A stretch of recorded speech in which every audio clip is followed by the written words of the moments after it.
La destrucción de Sodoma y Gomorra es una de las narrativas más impactantes y enigmáticas de la Biblia, que aparece en el libro del Génesis. Estas dos ciudades, que simbolizan la corrupción y el pecado extremo, son el escenario de un juicio divino que culmina en su devastación total. El relato, que se sitúa en el contexto de la historia del patriarca Abraham, plantea importantes cuestiones sobre la moralidad, la justicia divina y la naturaleza del pecado. A lo largo de los siglos, la historia de Sodoma y Gomorra ha sido interpretada y reinterpretada de diversas maneras, convirtiéndose en un símbolo de advertencia sobre las consecuencias de la inmoralidad. La narrativa comienza cuando Dios se prepara para revelar su plan de destrucción a Abraham, quien había intercedido en favor de las ciudades debido a su preocupación por los justos que pudieran vivir allí.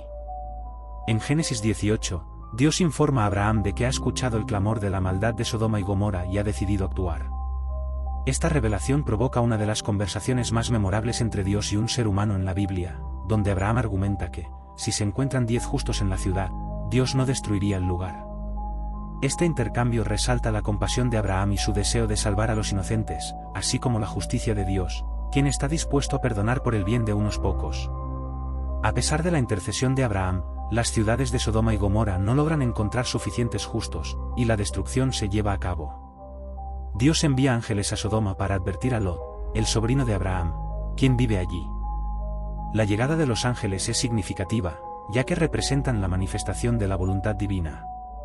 Lot, al ver a los visitantes, les ofrece hospitalidad, un gesto que contrasta fuertemente con la violencia y la depravación que prevalecen en la ciudad. Este acto de hospitalidad es un tema recurrente en la narrativa bíblica, subrayando la importancia de proteger a los vulnerables y a los huéspedes en el contexto de la moralidad. La respuesta de los hombres de Sodoma a la llegada de los ángeles es impactante y perturbadora. La multitud rodea la casa de Lot y exige que entregue a sus huéspedes para poder abusar de ellos. Esta acción representa la culminación de la maldad que caracteriza a la ciudad. Lot intenta proteger a los ángeles ofreciendo a sus propias hijas en lugar de sus visitantes, lo que subraya la gravedad de la situación. Sin embargo, la multitud no acepta la propuesta de Lot, evidenciando así la profundidad de la depravación y la falta de respeto por la dignidad humana en Sodoma. Este episodio destaca el caos moral en el que se sumergen las ciudades, donde la violencia y el desprecio por la vida son omnipresentes. Los ángeles intervienen, salvando a Lot y su familia al sacarles de la ciudad antes de que se produzca la destrucción.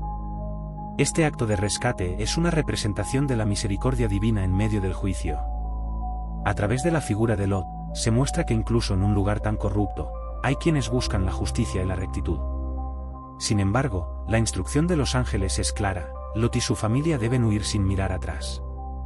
Esta advertencia resalta la urgencia del juicio inminente y la necesidad de escapar de la corrupción y el pecado que caracterizan a Sodoma y Gomorra. La destrucción de las ciudades es instantánea y devastadora.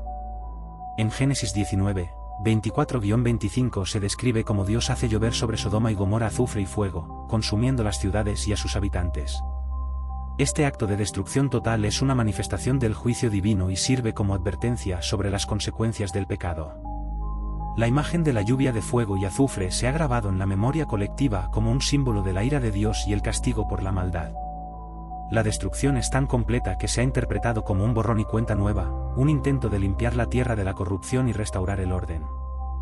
El relato continúa con la historia de la esposa de Lot, quien desobedece la instrucción de no mirar atrás y se convierte en una estatua de sal. Este episodio refuerza la idea de que la desobediencia a la voluntad divina tiene consecuencias graves. La figura de la esposa de Lot se ha convertido en un símbolo de la pérdida y el arrepentimiento, representando a aquellos que, atrapados en el pasado, son incapaces de avanzar hacia el futuro que Dios les ha preparado. Su transformación en sal es un recordatorio de que aferrarse a lo que se deja atrás puede llevar a la perdición.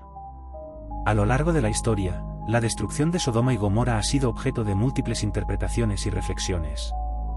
En la tradición judeocristiana, las ciudades se han convertido en símbolos de la decadencia moral y la retribución divina.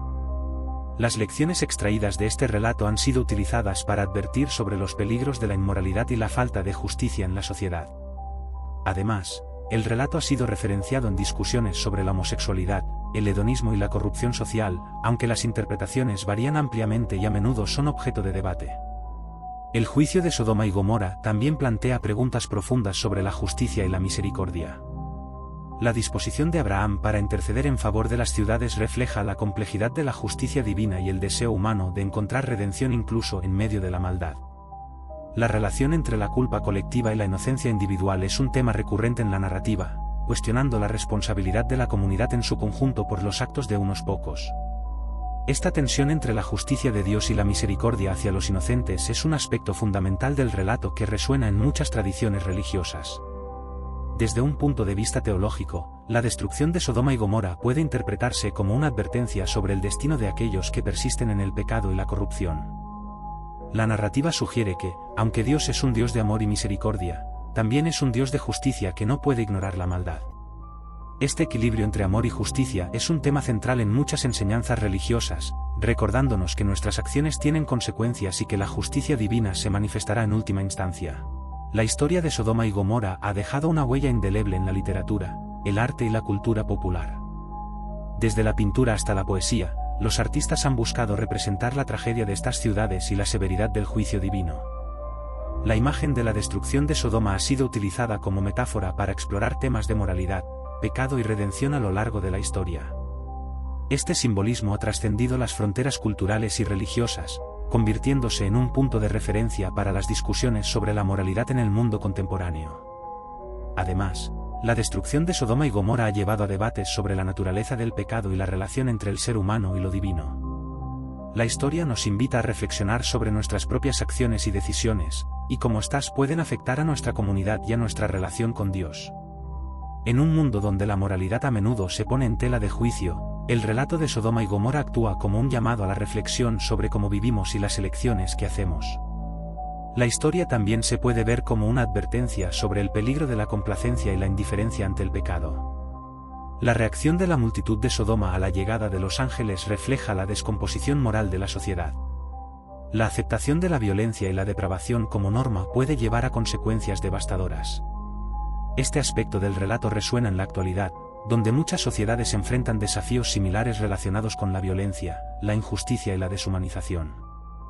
El relato de Sodoma y Gomorra también plantea preguntas sobre la relación entre Dios y la humanidad. ¿Por qué Dios decide destruir ciudades enteras en lugar de ofrecer otra oportunidad para la redención? Esta pregunta invita a reflexionar sobre la naturaleza de la justicia divina y la responsabilidad humana. A medida que exploramos este dilema, encontramos un espacio para la comprensión y el diálogo sobre cómo las decisiones individuales y colectivas pueden influir en el destino de una comunidad. En términos de legado, la historia de Sodoma y Gomorra continúa sirviendo como un punto de referencia en las discusiones sobre ética, moralidad y responsabilidad social. Las lecciones extraídas de este relato han sido utilizadas para promover la justicia, la equidad y la compasión en la vida cotidiana. En un mundo donde la injusticia y la corrupción persisten, el relato de Sodoma y Gomorra nos recuerda la importancia de la rectitud y la necesidad de luchar contra la opresión y la maldad. En conclusión, la destrucción de Sodoma y Gomorra es una narrativa que trasciende su contexto bíblico, resonando a lo largo de la historia como un símbolo de la lucha entre el bien y el mal. Su mensaje de justicia y moralidad invita a la reflexión sobre nuestras propias vidas y las decisiones que tomamos. La historia de estas ciudades se convierte en una advertencia sobre las consecuencias del pecado, así como un recordatorio de la necesidad de compasión y justicia en nuestras comunidades. A medida que enfrentamos los desafíos del mundo moderno, la narrativa de Sodoma y Gomorra continúa siendo relevante, guiándonos hacia la búsqueda de un camino de rectitud y bondad en nuestra vida diaria. La Torre de Babel es una de las narrativas más fascinantes y significativas de la Biblia, que aparece en el libro del Génesis. Este relato no solo explica el origen de las diferentes lenguas en el mundo, sino que también aborda temas profundos sobre la humanidad, la arrogancia, la unidad y la voluntad divina. La historia de Babel se presenta en un contexto posterior al diluvio, en un tiempo en el que la humanidad, bajo un solo idioma, había comenzado a establecerse en la tierra y a prosperar. Sin embargo, esta prosperidad viene acompañada de un deseo de alcanzar el cielo y hacerse un nombre, lo que provoca la intervención de Dios. El relato comienza con la humanidad unida, hablando un mismo idioma y trabajando juntos para construir una ciudad y una torre que llegara hasta los cielos. Esta ambición refleja la aspiración del ser humano de trascender sus limitaciones y alcanzar la divinidad. En el Génesis 11:4, se menciona que los constructores de la torre querían hacerse un nombre y evitar ser dispersados por toda la tierra. Esta motivación revela una profunda necesidad de reconocimiento y poder, así como el deseo de establecer una identidad colectiva que los mantuviera unidos. Sin embargo, esta búsqueda de grandeza y autonomía se presenta como un desafío a la voluntad de Dios. La torre se convierte en un símbolo de la soberbia humana y del intento de los seres humanos de alcanzar el estatus de Dios. Este deseo de rivalizar con lo divino es un tema recurrente en la narrativa bíblica, donde la humanidad intenta usurpar el lugar de Dios. La construcción de la torre es un acto de desafío, que refleja la creencia de que pueden alcanzar la perfección y el poder divino a través de sus propios esfuerzos. Al ver el esfuerzo de la humanidad, Dios decide intervenir. En Génesis 11, 5-6, se nos dice que el Señor descendió para ver la ciudad y la torre que los humanos estaban construyendo. Esta imagen de Dios descendiendo para observar las acciones humanas resalta la soberanía divina y el interés de Dios en la humanidad. La respuesta de Dios a la arrogancia humana es clara: he aquí, el pueblo es uno, y todos tienen un solo lenguaje, y han comenzado a hacer esto, y nada les será imposible. Génesis 11, 6. Esta declaración sugiere que, si la humanidad permanece unida en su rebelión, su capacidad para llevar a cabo sus planes se volverá ilimitada. Como consecuencia de esta unidad y desafío, Dios decide confundir el lenguaje de los hombres. En un acto de intervención divina, se establece la diversidad de lenguas, lo que lleva a la dispersión de la humanidad por toda la tierra. Este acto de confusión del lenguaje es significativo, ya que no solo impide la finalización de la torre, sino que también rompe la unidad que había existido entre las personas. La dispersión de la humanidad a diferentes regiones y la creación de diversos idiomas marcan un momento crucial en la historia del mundo. Este relato también pone de relieve la importancia del lenguaje como un medio de comunicación y conexión entre las personas. La narrativa de la Torre de Babel no solo ofrece una explicación sobre la diversidad de lenguas, sino que también plantea preguntas profundas sobre la naturaleza de la humanidad y su relación con lo divino. La historia se puede interpretar como una advertencia contra la arrogancia y el orgullo humano, recordando a la humanidad que, a pesar de sus logros y avances, siempre debe reconocer su lugar en relación con Dios. La confusión de lenguas se convierte en un símbolo de la fragilidad de los planes humanos y de la necesidad de humildad ante el poder divino. El relato de Babel también invita a reflexionar sobre las dinámicas de la comunidad y la unidad. Si bien la unidad es fundamental para el progreso y la colaboración, esta narrativa sugiere que puede haber límites en la búsqueda de una unidad que desafíe el orden divino. La historia nos recuerda que, aunque la humanidad puede lograr grandes cosas al trabajar junta, también puede perderse en su propia ambición y ego.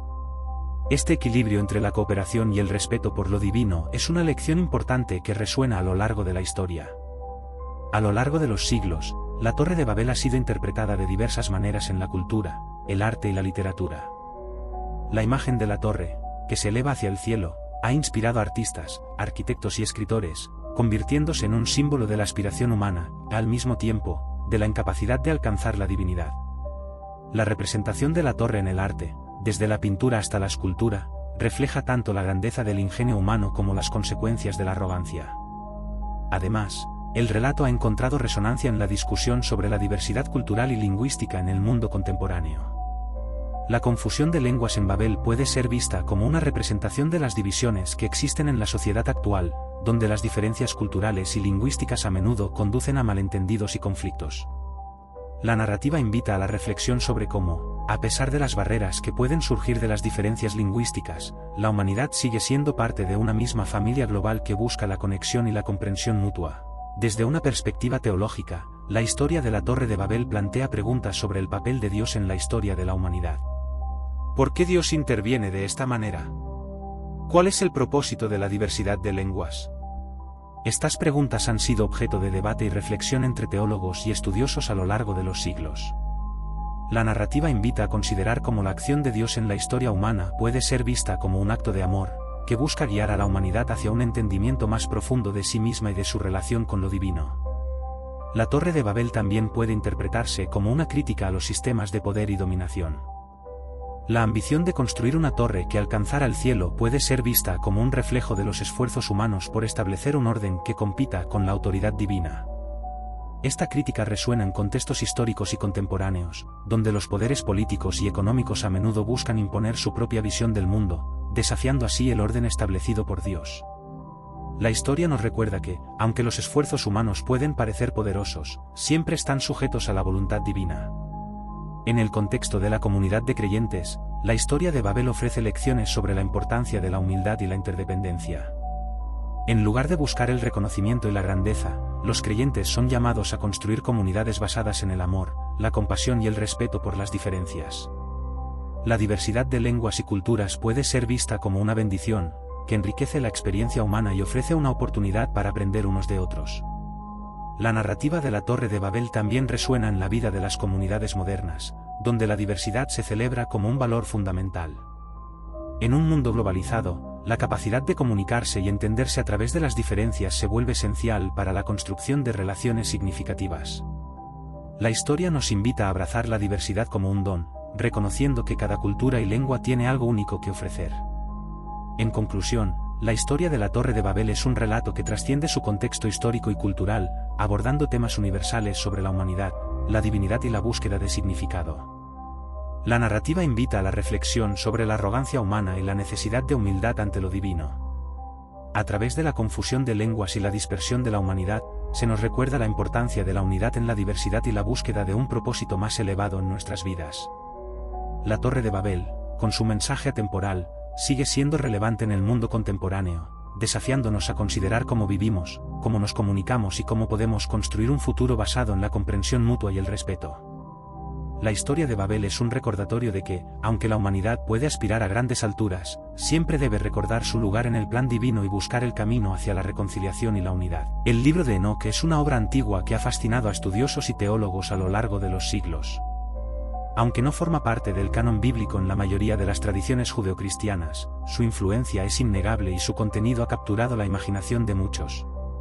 Este texto, también conocido como el 1 Enoc, es una colección de escritos atribuidos a Enoc, el bisabuelo de Noé, y se considera uno de los ejemplos más significativos de la literatura apocalíptica judía.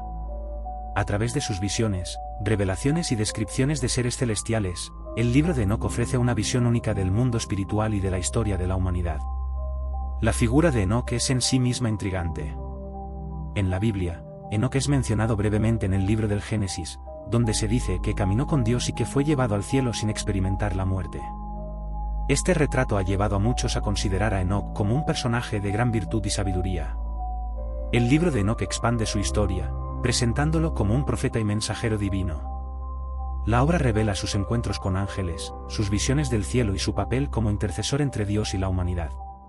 A través de estos relatos, Enoc se convierte en un símbolo de la conexión entre lo humano y lo divino, y su vida se presenta como un modelo de rectitud y fidelidad. Una de las secciones más conocidas del libro de Enoc es el Libro de los Vigilantes, que describe la caída de los ángeles caídos, conocidos como los vigilantes.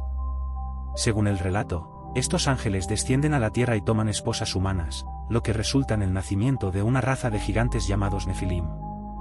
Esta narrativa aborda temas de transgresión, pecado y sus consecuencias. La unión entre los vigilantes y las mujeres humanas es vista como un acto de desobediencia que provoca la ira de Dios. En respuesta a esta corrupción, Dios decide castigar a los ángeles caídos y a la humanidad, lo que eventualmente lleva al diluvio. Esta historia resuena con el relato del Génesis, pero el libro de Enoc ofrece una perspectiva más detallada y rica en simbolismo. La figura de los Nefilim es especialmente enigmática.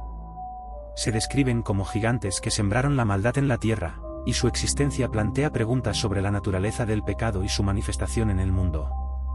El libro de Enoc retrata a los Nefilim como seres poderosos que abusaron de su fuerza y habilidades para oprimir a la humanidad.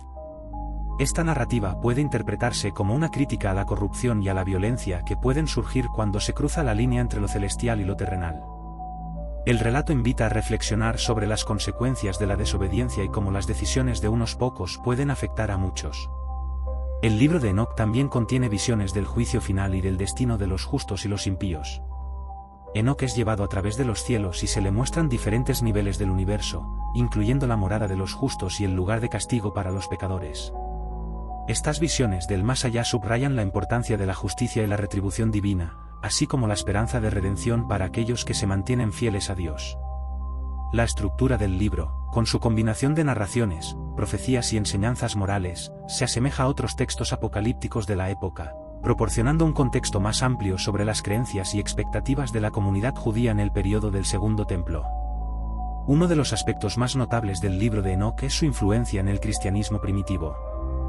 Muchas de las ideas y conceptos presentados en este texto fueron adoptados por los primeros cristianos y se reflejan en el Nuevo Testamento. Por ejemplo, el apóstol Pedro y el autor de la carta de Judas hacen referencia a Enoc en sus escritos, destacando su papel como profeta y su mensaje sobre el juicio venidero. Esta conexión ha llevado a debates sobre la relación entre el libro de Enoc y los textos canónicos, así como sobre la influencia de las creencias apocalípticas en la formación del cristianismo. A pesar de su importancia, el libro de Enoc fue excluido del canon bíblico por varias razones.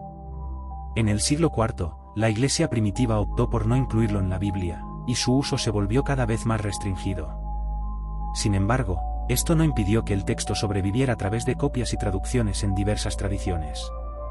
El descubrimiento de los manuscritos de Qumrán en la década de 1940 proporcionó una nueva visión sobre la circulación y la aceptación del libro de Enoc en las comunidades judías de la época.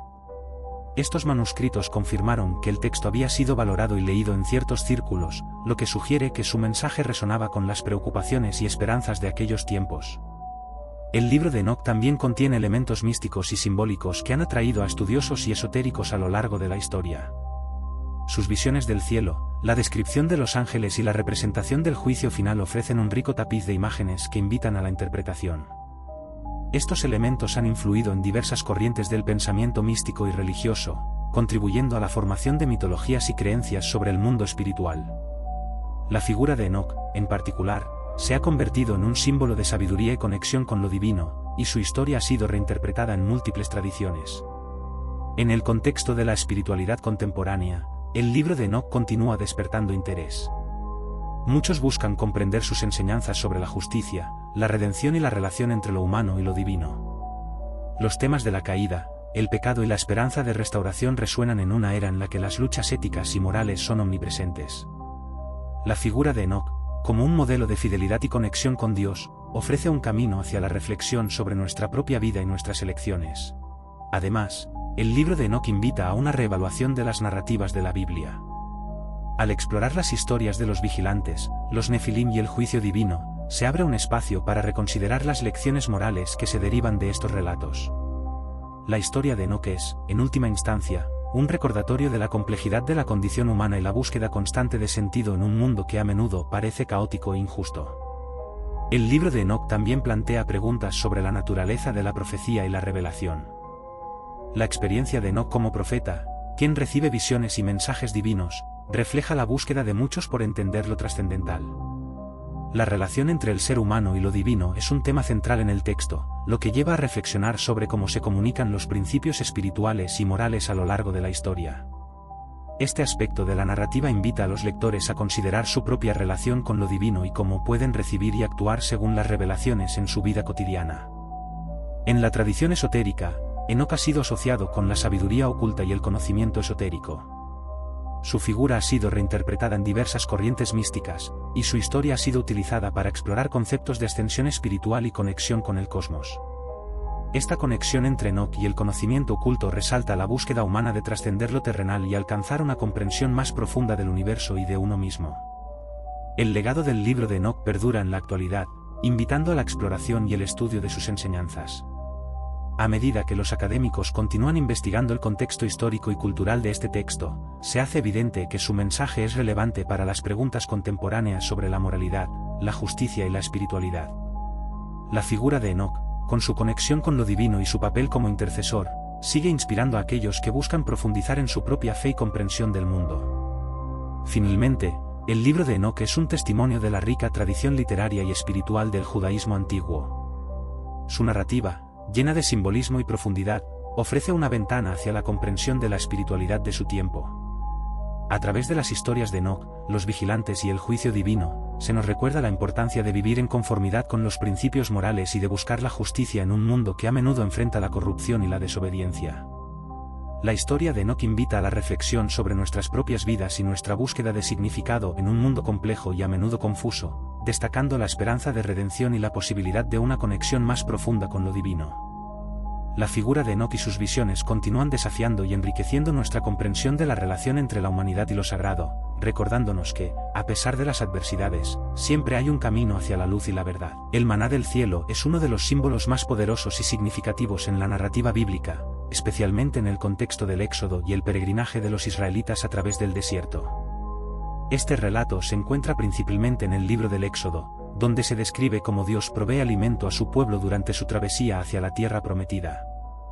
La historia del maná no solo es un testimonio de la providencia divina, sino que también se ha interpretado de diversas maneras a lo largo de la historia, tocando temas de sustento, fe, dependencia y la relación entre Dios y su pueblo. La narrativa comienza cuando los israelitas, después de haber sido liberados de la esclavitud en Egipto, se encuentran en el desierto enfrentando la escasez de alimentos. Este periodo de hambre y descontento se convierte en un momento crítico en su viaje, ya que la falta de sustento provoca que los israelitas cuestionen a Moisés y a Dios. En Éxodo 16:3, expresan su deseo de haber permanecido en Egipto, donde tenían pan en abundancia, lo que subraya su temor y desconfianza ante la nueva vida que les esperaba. Esta queja se presenta como un recordatorio de la fragilidad de la fe humana, que a menudo tiende a mirar hacia atrás en lugar de confiar en el futuro que Dios tiene preparado. Dios, al escuchar las quejas de su pueblo, decide intervenir de manera milagrosa. En Éxodo 16:4, se promete que enviará maná del cielo, lo que se convierte en un acto de provisión divina que muestra su compasión y cuidado por los israelitas. El maná es descrito como una sustancia blanca y escamosa, que se asemeja a la escarcha. Al amanecer, cubría el suelo y era recogido por el pueblo para su sustento diario. Esta provisión no solo satisface la necesidad inmediata de alimento, sino que también simboliza la fidelidad de Dios a su promesa de cuidar a su pueblo. La instrucción sobre cómo recoger el maná es igualmente significativa. Cada día, los israelitas debían recoger solo la cantidad necesaria para ese día, con la excepción del día antes del Sabbat, cuando debían recoger una porción doble. Esta práctica no solo enseñaba a los israelitas a depender de Dios diariamente, sino que también establecía un ritmo de trabajo y descanso, en consonancia con el cuarto mandamiento que ordena la observancia del Sabbat. La limitación en la cantidad que podían recoger refleja una lección fundamental sobre la confianza en Dios. El pueblo debía confiar en que Dios proveería para sus necesidades día tras día, evitando la acumulación de excesos que podría llevar a la avaricia y al descontento.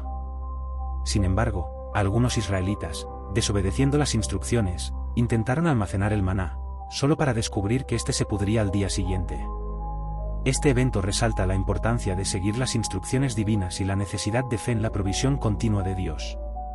A través de esta experiencia, los israelitas aprendieron que no solo el maná era su alimento físico, sino que también debía ser un recordatorio de su dependencia espiritual de Dios. Además, el maná tiene un simbolismo profundo que trasciende su función como alimento físico. En la tradición cristiana, se ha interpretado como un precursor del pan de vida, que es Cristo. En el Evangelio de Juan, Jesús se refiere al maná en el desierto, enfatizando que Él es el verdadero pan que descendió del cielo para dar vida al mundo. Juan 6:32-35. Esta conexión entre el maná y el sacrificio de Cristo subraya la idea de que, así como el maná sustentó a los israelitas en el desierto, Jesús ofrece sustento espiritual a aquellos que creen en Él. Este simbolismo ha llevado a muchos a ver el maná no solo como un acto de provisión temporal, sino como una representación del amor y la gracia divina que perduran a lo largo de la historia. El maná también es una manifestación de la gracia y la generosidad de Dios. La forma en que es provisto, a pesar de las quejas y la desconfianza del pueblo, demuestra que Dios actúa en favor de su pueblo, incluso cuando éste se siente perdido o desorientado. El hecho de que el maná no requiriera esfuerzo humano para producirse es un recordatorio de que la gracia de Dios es un regalo, disponible para todos aquellos que están dispuestos a recibirlo. Esta noción de gracia es un tema recurrente en la Biblia y se refleja en cómo Dios continúa proveyendo para las necesidades de su pueblo, incluso en momentos de duda y desobediencia. La historia del maná también presenta un contexto social y comunitario. El acto de recoger el maná requería que todos los israelitas trabajaran juntos, fomentando un sentido de comunidad y dependencia mutua. Esta experiencia colectiva en el desierto subraya la importancia de la unidad y el apoyo mutuo en momentos de dificultad. La necesidad de cada individuo de depender de Dios y de sus compañeros resalta la interconexión de la comunidad y cómo cada persona tiene un papel que desempeñar en la vida espiritual y material del grupo. Esta lección sobre la comunidad es especialmente relevante en el mundo contemporáneo, donde la cooperación y el apoyo mutuo son esenciales para enfrentar los desafíos de la vida. A medida que los israelitas continúan su viaje, el maná se convierte en una parte integral de su experiencia en el desierto. Durante 40 años, este alimento los sostiene y los acompaña, convirtiéndose en un símbolo de su viaje hacia la libertad y la identidad como pueblo de Dios. Sin embargo, la repetición del milagro también plantea preguntas sobre la monotonía y el descontento humano. Con el tiempo, los israelitas comienzan a anhelar los sabores de Egipto, recordando las cebollas y los ajos que solían tener. Este deseo por lo que era familiar, a pesar de su opresión, es una reflexión profunda sobre la naturaleza humana y su lucha por la gratitud en medio de la abundancia. El maná, a pesar de ser un alimento divino, también se convierte en un símbolo de prueba y crecimiento espiritual. Los israelitas deben aprender a estar satisfechos con lo que tienen y a confiar en la provisión de Dios, lo que plantea un desafío en su camino hacia la tierra prometida. La experiencia del maná se convierte en una forma de purificación, donde cada israelita debe confrontar sus deseos y expectativas, aprendiendo a vivir en el presente y a apreciar el don que les ha sido dado. Esta lucha interna entre la gratitud y el deseo se refleja en muchas facetas de la vida, donde las personas a menudo se enfrentan a la tentación de comparar su situación con la de los demás, perdiendo de vista las bendiciones que tienen. A lo largo de la narrativa bíblica, el maná es recordado no solo como alimento, sino también como un acto de bondad divina que refuerza la relación entre Dios y su pueblo. En Deuteronomio 8:3, se menciona que el maná fue dado para que el pueblo aprendiera que no solo de pan vive el hombre, sino de toda palabra que sale de la boca de Dios. Esta enseñanza subraya la idea de que la verdadera sustancia de la vida proviene de una relación activa y obediente con Dios, y que las bendiciones materiales son solo una parte del sustento que Él proporciona. En la tradición judía, el maná se ha convertido en un símbolo de la provisión divina y se menciona en las oraciones y liturgias, especialmente durante las festividades que celebran la liberación y la conexión con Dios. La imagen del maná también aparece en la tradición cristiana, donde se utiliza para ilustrar la gracia y la provisión de Dios en la vida de los creyentes. Esta continuidad de simbolismo destaca la importancia del maná como un elemento central en la comprensión de la fe y la dependencia divina. El legado del maná también se puede ver en la forma en que las comunidades modernas interpretan y experimentan la providencia de Dios en sus vidas. Muchos buscan maneras de reconocer las pequeñas bendiciones diarias y de ser agradecidos por lo que tienen, entendiendo que cada día es una oportunidad para recibir lo que Dios ha preparado para ellos. Este reconocimiento de la generosidad de Dios fomenta una actitud de gratitud y un deseo de compartir con otros, reflejando la experiencia comunitaria que se originó en el desierto. Además, el maná invita a la reflexión sobre la importancia de la fe en el contexto de la incertidumbre. En tiempos de crisis, es fácil sucumbir al miedo y la duda, pero el relato del maná nos recuerda que Dios está presente, proveyendo lo necesario para sostenernos. La historia enseña que, aunque las circunstancias pueden ser difíciles y el camino incierto, siempre hay esperanza en la provisión divina y la oportunidad de crecer en fe. En conclusión, el maná del cielo es un relato que trasciende su contexto histórico y ofrece lecciones atemporales sobre la fe, la dependencia y la relación con lo divino. A través de la experiencia de los israelitas en el desierto, se nos invita a reflexionar sobre nuestras propias vidas y nuestras interacciones con Dios. El maná representa no solo un sustento físico, sino también un recordatorio de la generosidad de Dios y de la importancia de la gratitud y la comunidad. En un mundo donde la abundancia a menudo se da por sentada, la historia del maná nos desafía a ver y apreciar las bendiciones diarias, recordándonos que, al final, somos llamados a vivir no solo de pan, sino de cada palabra que sale de la boca de Dios.